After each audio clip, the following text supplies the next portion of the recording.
Before you begin, remove the base enclosure and battery. Removal. Using minimal force, lift the locking bar up on the USB board ribbon cable and disconnect the USB board ribbon cable from the USB board. Remove the P1 Phillips head screw that secures the USB board to the top cover. Lift the USB board off of its alignment pins and remove.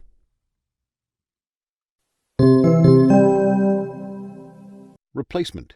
Note, before installing a new USB board, remove the conductive tape from the old USB board and place it on the new USB board. Place the USB board into position in the top cover. Replace the P1 Phillips head screw that secures the USB board to the top cover. Insert the USB board ribbon cable into the USB board ZIF connector and press the locking bar down to lock the cable into place.